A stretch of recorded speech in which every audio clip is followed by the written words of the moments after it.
the span of 3 short years, publisher Activision had released fully 5 games with the Call of Duty moniker, only 2 of which were made by franchise creator Infinity Ward. But the success of those 2 games were more than enough for Activision to realize that it was one of their biggest hits, and they wanted a COD game every year. And so they set up an alternating year system in which Infinity Ward and developer Treyarch would each release a game every 2 years. But after Treyarch's Call of Duty 3 only met with modest success and mediocre reviews, and with the World War II shooter market already overcrowded, everyone wondered what Infinity Ward would do to keep the series relevant. Their answer? Leave the genre they helped define.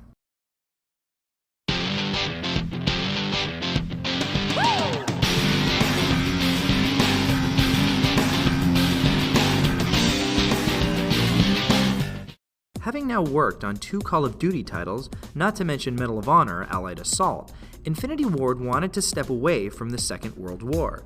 And so the company decided to introduce their fans to their own time period.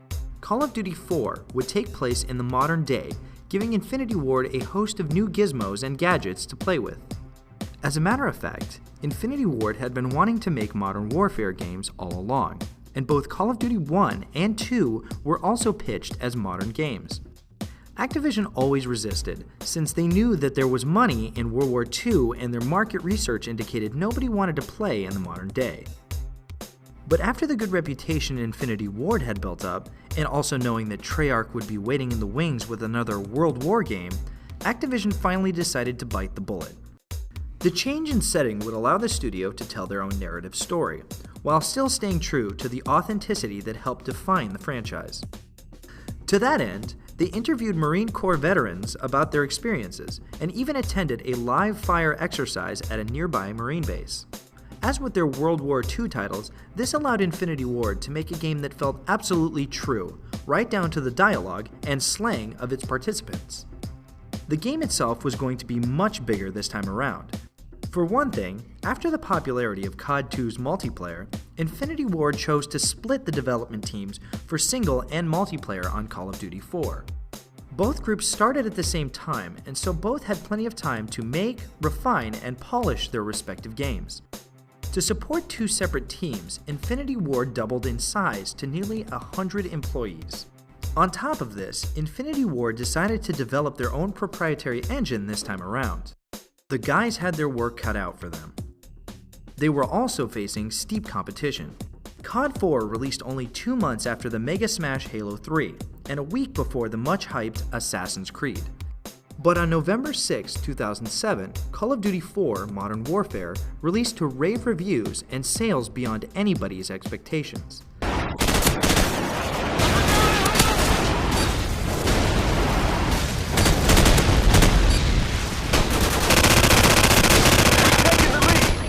It helped that, unlike Halo 3, COD 4 was multi-platform and thus was available to a much larger audience, including the PC audience, more than happy to have Call of Duty return to them.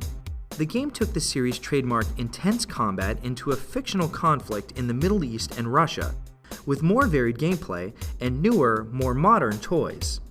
The game also had a specific narrative to tell this time around, with defined characters from the US Marines and British SAS, and one of gaming's most legendary twists, something they could never have done with the well-known Second World War.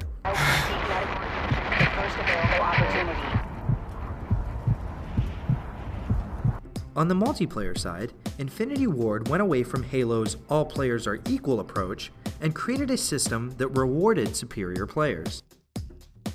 Playing more games unlocked new weapons and power-ups, and getting several kills in a row allowed for a player to call in aerial reinforcements for even more kills.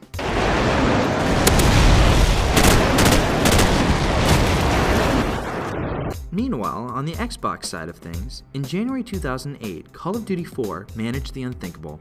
It defeated Halo 3 as the most played game on Xbox Live. In only 2 years, Call of Duty had come from console newcomer to world leader. Though the game would end up selling the most units on the Xbox, PS3 and PC sales were equally impressive. The hit franchise had spawned a monster, and it didn't stop impressing after its release. The first map pack, released in April 2008, sold a record-setting 1 million units in 9 days, making the company about $10 million in a little over a week. Call of Duty 4 Modern Warfare remained a major seller across all platforms for years to come. In May 2009, Activision announced that the game had sold an incredible 13 million copies, making it the highest-selling FPS of all time. But though Infinity Ward had proved that audiences were more than ready to leave World War II behind, Treyarch was already halfway through development on their next title, and once again, gamers would be going to war with the world. Tune in next time to see the series switch time periods, and then switch right back.